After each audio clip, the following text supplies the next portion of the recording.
harmonije. Prema izboru učesnika, najbolji govornik za Winter konferencije 2013. Marko Pavlović će vam otkriti šta se desi kada se najmanje nadate. Jednim velikim aplauzom pozdravite Marka Pavlovića. Hvala. Moje ime je Marko i ja sam sekirant. To je najključniji deo, hvala. To je najključniji deo mog karaktera. Sad ovo ne kažem zbog toga što sam ja ponosan na to, ili to je nešto što trebam preterano da izmuzem na ovoj sceni sekirant. Šta to zapravo znači? Jedina razlika između mene i vas je što imam 10 godina prednosti. Otprilike 10 godina sam stariji od svakog u ovoj publici. Imam 32 godine, a sekirant sam recimo od 1986. Živa istina. Biti sekirant znači da provedete čitav deo svojih 20-ih sekirajući se zbog stvari koji su nebitne. Na toliko mnogo nivoa nebitne. Da imam nekog ispred sebe i da sam imao 18 godina, da mi je neko samo rekao zašto za ime Boga bi se toliko sekirao oko gluposti, ništa od toga ne bi doprelo do mene. Nikad i nije.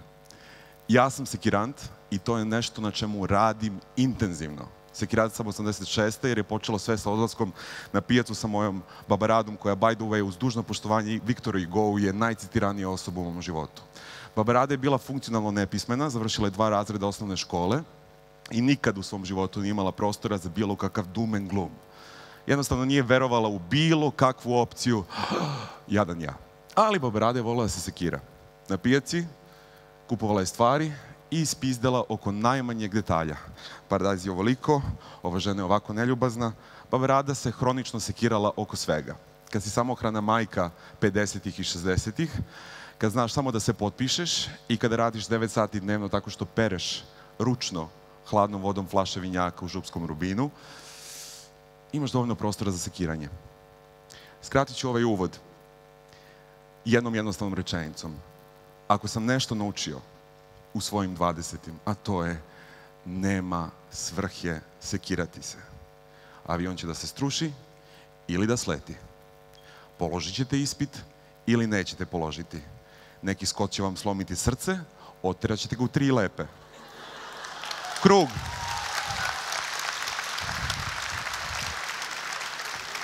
Početak nikad i nije kraj.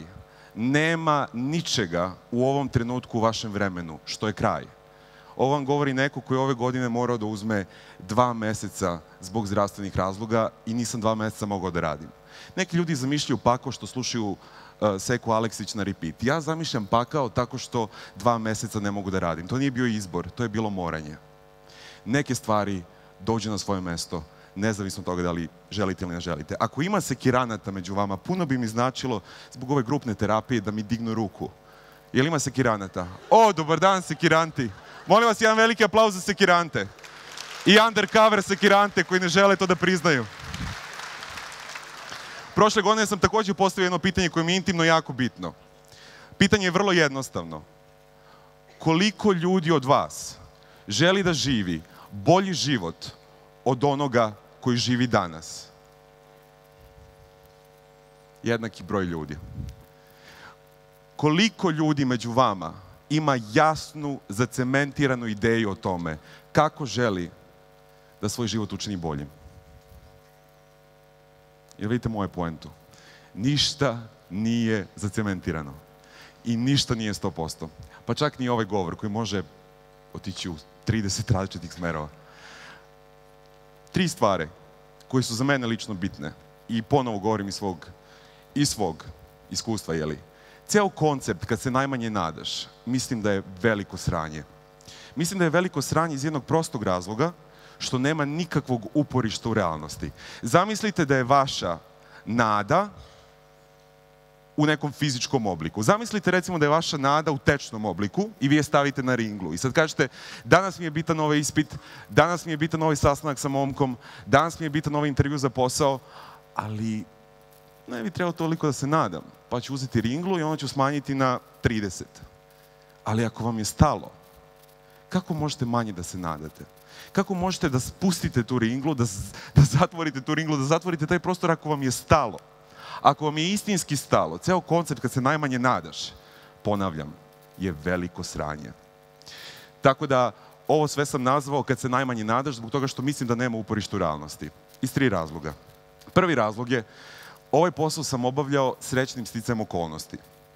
Bio sam jedno popodne u kuhinji moje mame, na radiju je bila dečija emisija.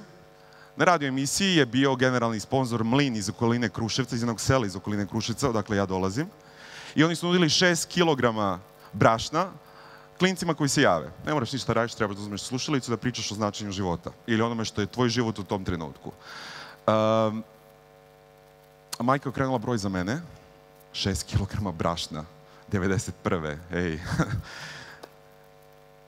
I dobio sam to brašno. Ispričao sam se božanstveno sa nekom ženom za koju nisam imao predstavu ko je. Ona je bila iz nekog razloga fascinirana mojim danom na pijaci sa Babaradom. I bilo je nečeg vrlo bizarnog u 5-godišnjem klincu koji objašnjava zbog čega je neprihvatljivo da je paradajz toliko skup.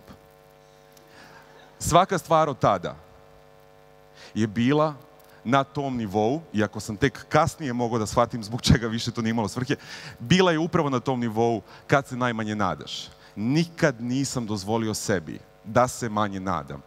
Svoje prvo radno mesto dobio sam tako što sam video odjavnu špicu na lokalnoj televizijskoj stanici u Kruševcu. Video sam ime i prezime čoveka, 988. Dobar dan, koji je broj telefona. Ponovo okrenem tog čoveka i kažem, u tom trenutku sam imao 14 godina. Znate šta? Vi mene ne znate. Ja ne znam vas. Video sam vaše ime na odjavnoj špici. Meni samo treba 5 minuta. Jel možete nađete tih 5 minuta? Dođem, popričamo. Imajte u vidu da sam tada imao jednu obrvu, da sam imao govornu manu i 10 kilograma viška.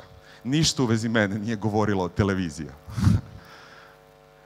Moj prvi posao se završio tako što sam bio na ivici teške depresije. Imao sam 17 godina. Dobio sam posao iz snova i ispostavilo se da moj posao podrazumeva da će jutarnji program početi onog trenutka kada šef sa svojom sekretaricom bude izašao iz studija gde se inače nalazi sofa na kojoj mi trebamo da sedimo. Kad se budu probudili, sklopili sofu i ostavili je ugao gde su kadrovi za kamere i izašli iz studija. Tako da dođeš u 9 i čekaš da se direktor sa sekretaricom probudi, da bi se oslobodila scenografija da vi kažete dobro jutro. Tako da smo mi jedini jutarnji program bio na lokalnoj televiziji koji je poželao dobro jutro u podne. Ali baš su se lepo naspavali.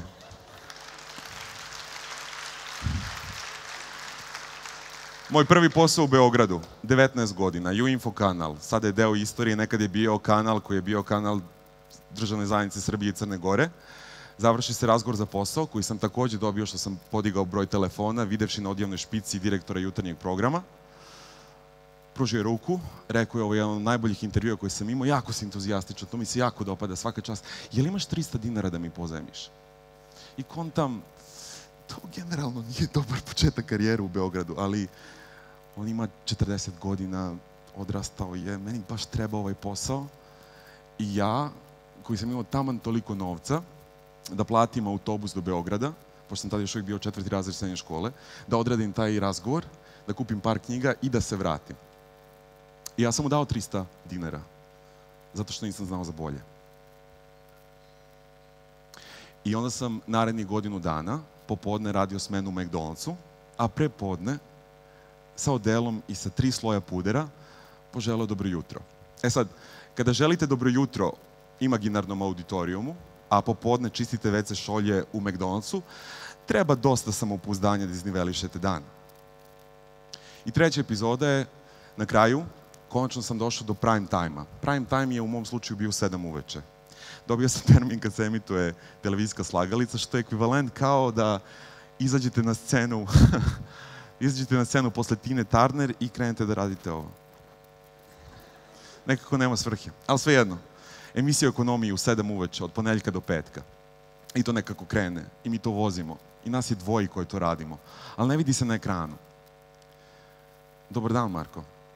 Dobili smo izveštaj o rejtingu. Shvatili smo da iritiraš gledaoce. Kako ih iritiram? Pa najviše na 4. minuti. Zašto na 4. minuti? Tako kaže Peoplemeter. Ali Peoplemeter kaže da 2 miliona ljudi u tom trenutku gleda TV slagalicu. Nebitno. Vrlo se jasno sećam momenta kada pričate 30 minuta o Dow Jonesu, o plati, o fiskalnoj politici. I onda dođete kući, Sreća pa je Keva poslala teglu ajvara i kontate, ja radim za 300 evra, koji u tom trenutku kasne 3 meseca, radim emisiju o ekonomiji i osjećam se kao takav gubitnik. Zato što uvek, dobar dan Sekiracio, pomislite šta sam ja ovde pogrešno uradio. Dobio sam emisiju, na ekranu sam, na nacionalnoj televiziji, radim emisiju o ekonomiji, radim ono što volim i ne mogu da preživim. A suviše si ponosan da pitaš roditelje da li biste mogli da finansirate moju karijeru na televiziji. Ironično, zar ne? Stojim na terasi i to je inače dan koga ću se sećati jer je to dan kad sam propušio i gledam trojicu majstora koji iznose gipsanu scenografiju i pošto je to gipsana, jeli, moraju da je razbiju da bi mogli da je utovare u kamion. I gledam sve ono što mi je bilo bitno, kako se bukvalno razbija čekićem. I onda kontam, nisam siguran da li ću večeras moći da odem u krevet i da progutam ovoliku količinu razočarenja. Nije uopšte stvar u tome koliko ste inteligentni, nije stvar u tome šta ste završili, nije stvar u tome ko su vama roditelji, nije stvar u tome koliko su vas briljantni rodili. Niko od vas u ovoj publici neće da izbegne poraz.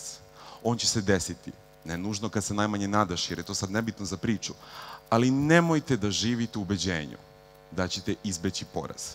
To vam je zacementirano kao vazduh, kao voda i kao slomljeno srce.